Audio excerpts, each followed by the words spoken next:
Hey guys, welcome to today's podcast episode for the Financial Freedom Podcast. I'm really excited about today's guest, Jerry Dugan, and he's got a very interesting story, a very empowering, powerful story, and he's a work-life balance leader, and he's going to talk to us about the importance of life is too short to live stuck in a rut. We're going to talk about servant leadership, uh, employee dissatisfaction, choosing happiness, 5 F's. Can be a great discussion. So, Jerry, welcome. Dr. Lou, thank you. I'm excited. Yeah, all my friends call me Chris, so please do the same. Yes, I'm in Um, the club. and yeah, tell people about your story, how you got started, and we'll delve right into it. Yeah. So I was born and raised as an Army brat. So my dad was in the Army for 20 years. He met my mom when he was stationed in Thailand many moons ago. So many years ago. And yeah, I always had my mom like ingrained in me. You gotta get good grades. You gotta, go to medical school. You're gonna become a doctor. Now, her perception of what wealth and success looked like in America was very much limited to military life. So the thing she was pouring into me was from her culture, I gotta be a doctor. That's success. And you gotta be an Army officer because that's where the real money is made in America. Uh, Started to realize as I became an adult, that's not true at all. So, first in my family to do not just go to college, but graduate college. But after 4.5 years, realized, gosh, I'm not getting into medical school with a 2.1 GPA. And Uh, I just did a pre-test on the MCAT, and it's going to be brutal. What have I done with my last 4.5 years? I had no money left, not going to med school, and I realized, gosh, I need to do something to make up for it. And I remember talking with a physician out of, I think, Stanford University, just really neat guy. Let me kind of shadow him in his office for a day. And he said, if you don't have the grades, it's fine. I mean, schools like Stanford are looking at the whole person. If you could pick up experience, like as a nurse or an EMT for a few years, take a few classes, come out with an A and show that you've matured since your undergrad years, some schools will take you in. But I mean, your MCAT's got to be there too. And I was like, yeah, cool. So that's how I joined the Army. And the one thing my dad said not to do was, it was like, do whatever you want in life, just don't ever join the Army. And if you do, please join as an officer. And I remember I enlisted as a combat medic, going in as an E4, a specialist. And I called my dad. I'm like, Dad, I joined the Army. Dead silence. He's trying to find a way to be supportive, but already I could tell from the silence he is not happy with my decision. And so he asked, so are you going in as an officer since you're graduating from college? No, Dad, I'm going in enlisted, just like you. More silence. So I wound up joining the Army. I served 4.5 years. That seems to be the round number for me. It's not 4 or 5. 4.5 seems to be that number for me. And so during that time in the Army, I served on a deployment to Kosovo. I was with 3rd Infantry Division when we did the invasion of Iraq. Got more than enough experience than I was looking for, but started to realize, gosh, is medicine really the thing I want to do? And I got out of the Army, realized, when people started telling me how I got the awards I got, I was like, oh, I'm not surviving another deployment. I got to get out. And so I got out, wanted to be closer to my family. And that was the thing was, while I was deployed in Iraq, getting very supportive letters from family telling me, hey, don't worry, we're taking care of your family for you. And it was that phrase, for you. It hit me like a dagger in the heart in a sense. And it was like, why is that bothering me? My family's taken care of. My kids are in good hands with the aunts and uncles and cousins back there in Corpus Christi, Texas. So why is this making? And that's when it started to sink in. As much as I love the Army, as much as I love deploying, as much as I love this adventure, it's not worth missing my family. And so before we even got back to the States, I started to decide I'm getting out. And but I need to have this discussion with my wife because we're in a vacuum here communication wise. And so when I'm back in the States, if I make it, we got to have this discussion. And so we got back, we talked about it. She said, yeah, if you feel that's best, go ahead and get out. Got out, became a civilian, moved to Corpus Christi, Texas. And my first job out of the Army was doing corporate training. So orientation for new employees, being a liaison for a health science program of high schoolers, doing rotations in the hospital. And this is about 2 years after I get out of the Army. I'm laying in bed the day after Christmas, and I realize, holy cow, I just survived a war to put myself in the rat race. What is going on here? And just had, I don't know if it's a panic attack, but I just realized I got to do something different. And so I spent that whole day just writing out, what do I want my life to be like when it's over? What will my family have said about me? What will they not have said about me? What do I hope they don't say about me? What does that life look like? And it started to take shape of, I wanted to be a dad who was present, which was always my goal in my life. I wanted to be a husband who was there for my wife, that would nurture her, that would support her. We wouldn't be butting heads. We'd be on the same team. And, money would be great. However, that's not the focus of my life. Like, I'm not going to measure my success based off my net worth. I'm going to measure my life off of, what kind of relationship do I have with my kids, grandkids, and if I live long enough, great grandkids. And that was probably in 2005 going into 2006, probably the first time since I was 14 years old where I really truly sat down and cast a vision for my life, which I was well overdue, because it turned out at 30 years, almost 30 years old, I had surpassed everything I had set out to do when I was 14. So, Yeah.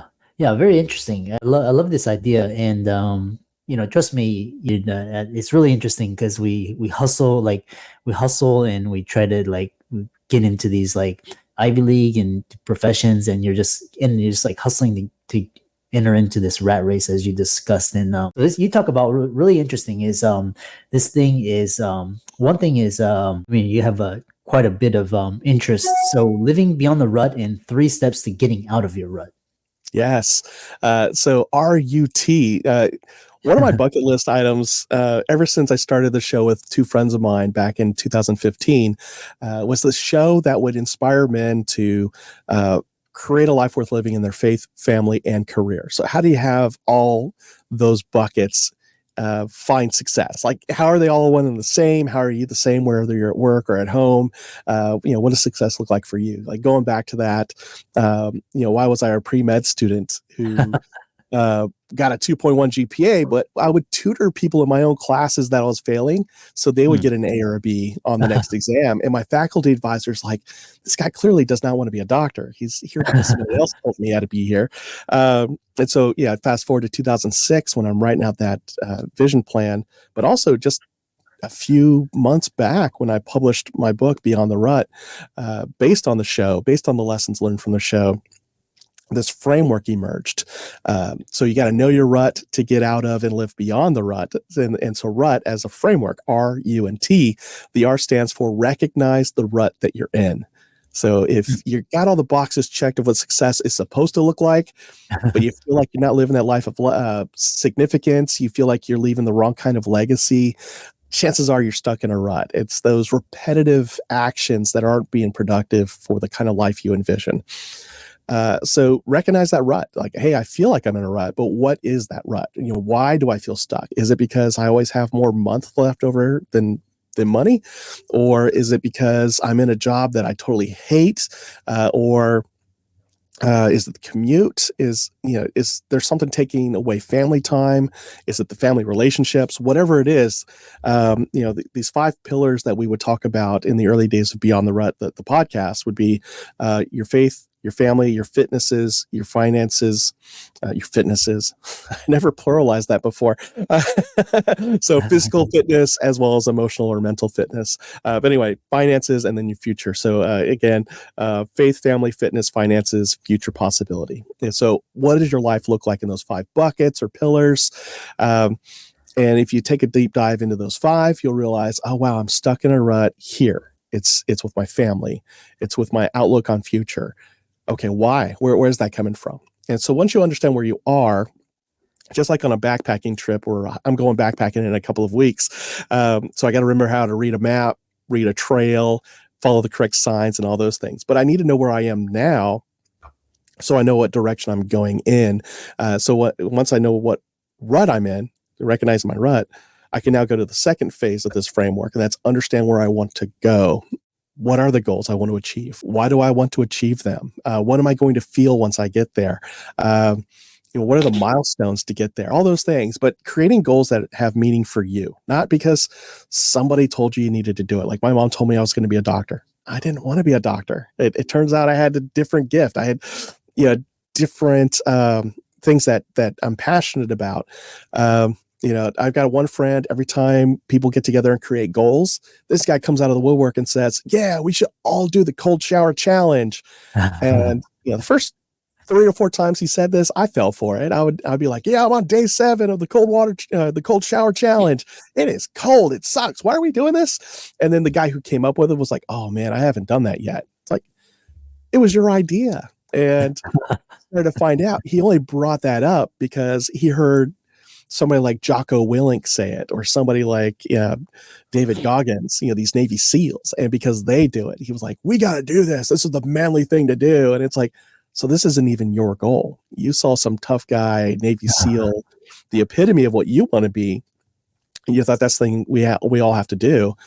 And so now you're pursuing a goal and you're not really pursuing it because it's not really your goal. So understand where you want to go. It's all about knowing, what is it I really want? What does success really look like for me?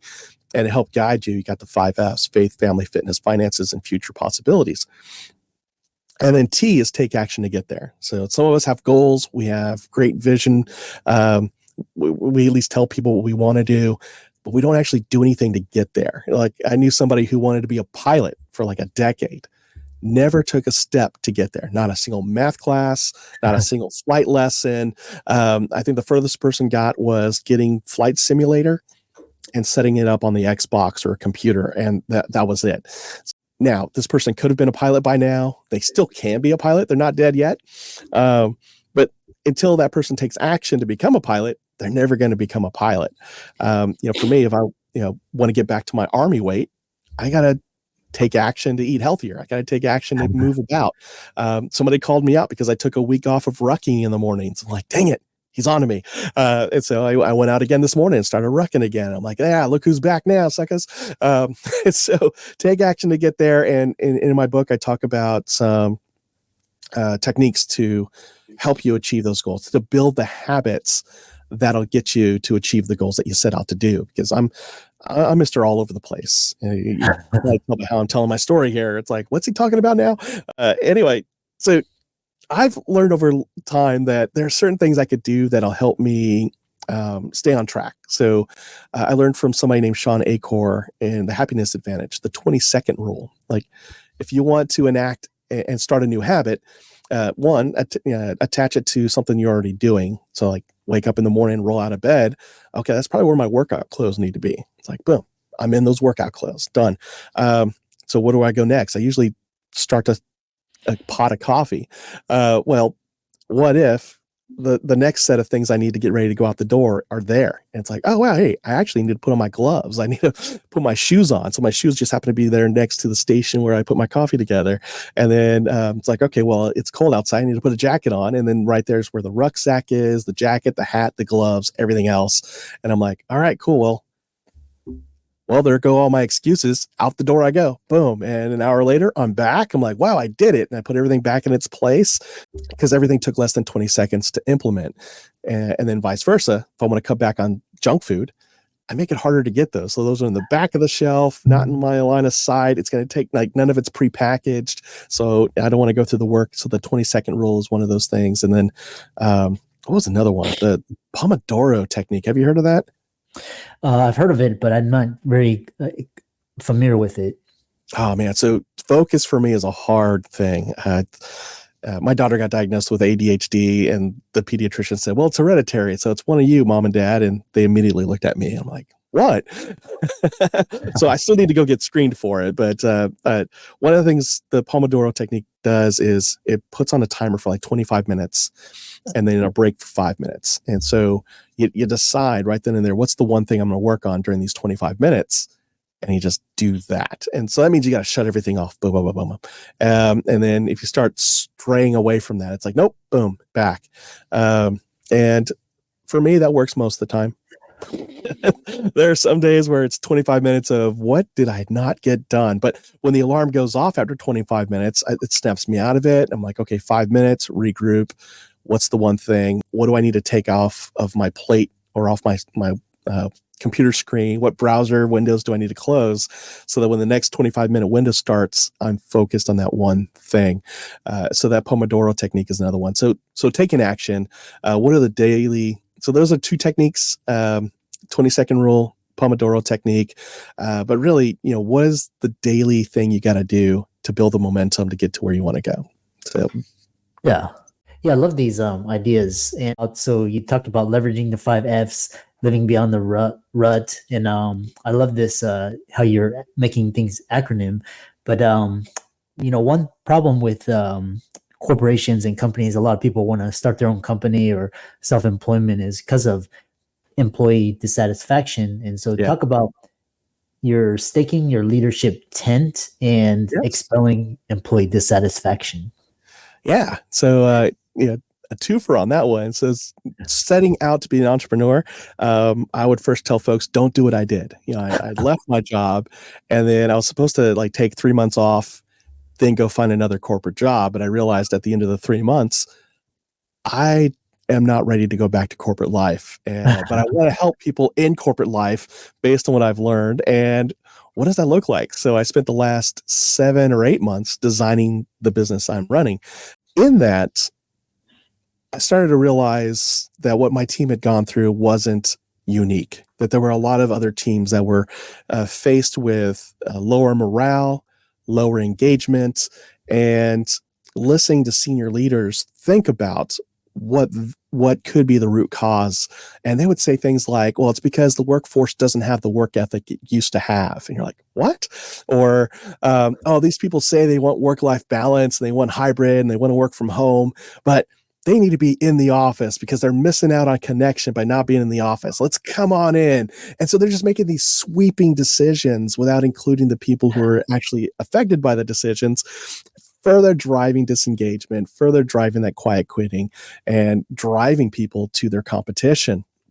And I thought, that doesn't work. I know it doesn't work. And so what is it about my leadership style over the years that's worked? Going back to what I learned in the Army. So the reason why I learned it in the Army is because I wasn't a great leader in the Army at first. Yes. I got yelled at a lot. I got challenged to fights a lot.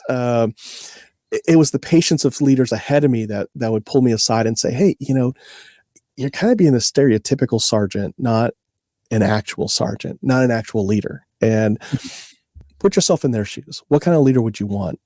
And I'm like, oh, well, I thought this is the way we had to do it. Somebody yelled at me, so I figured I had to yell at somebody else. I'm like, but you hated it, right? And did you get it done? I'm like, yeah, in the moment. But then that leader has to spend the rest of the day or the week trying to find you, right? I'm like, oh yeah, I learned how to hide. They're like, great. But think about the leaders you really love to follow. Do they lead like that? I'm like, no. And so it was like, great. So servant leadership is something that I heard a lot about in the Army. I applied it when I served in ministry and in my own corporate leadership life. But people would ask me, how do you define servant leadership? And I'm like, well, it's like Simon Sinek says, leaders eat last. That's something the military does. And I'm like, you gotta frame it up, and so there are these 7 pillars of servant leadership. I can never remember them. And I figured, well, if I can't remember them and I say I'm a servant leader, there's got to be a better way. And that's where the tent came together. It was like, okay, military leadership, lots of servant type of style leadership there, a framework that's easy to remember, easy to use. Tent, bam. So that's how tent became tent. But the idea being that the fastest way to set up a tent is you stake out the corners first. That's me landing this plane finally. So if you want to set up a tent, tents are mobile. You take them where you need them to go. They're adaptable. So as the environment changes, you can change the configuration of the tent. And then once it's set up, the environment you create on the inside provides a safe space for anybody who's in there so that they can thrive versus what's outside the tent. And leaders today need to be a lot like that. They need to be mobile, meeting their employees where they are. They got to be adaptable because the economy has definitely shifted in the last 3 to 4 years. And they got to provide this safe environment where a culture is thriving. And so T.E.N.T stands for the first one, T, trust building. So doing the things that build trust with your people. E is empowering. So sharing your authority as a leader so that they can make decisions on their own. N is navigating for success. and T is thriving together. So when we are recognized for a job well done, we're wanting to do more of that. When somebody's helping us navigate for our career success, we want to stay with that leader because we're getting mentored, we're getting taught, we're getting opportunities. If I'm empowered to go do my job and make decisions on my own that are aligned with the company and my leader, I'm going to feel good about what I'm doing. I'm going to feel like I own a piece of the pie, and all that's built off of trust. So I just went through T.E.N.T backwards as well. Yeah. So there Yeah, you go. really, really interesting. So, how can people contact you, check out your work? I know you're on social medias, and how can they reach out to you and follow you? The best spot to go is my website, beyondtherut.com. There you'll find my podcast. You'll find how to work with me through my BTR Impact company. My social media links are all there. So beyondtherut.com. And if you want to set up some goals for yourself, beyondtherut.com/goals. Download that free workbook and create your own success. All right. And with all the listeners out there, let's thank Jerry for coming on. Really enthusiastic, passionate about what he's doing, and changing lives, changing the world. And all of his links will be in the resources. And thanks so much for coming on to the podcast. Oh, thank you, Chris. I appreciate this.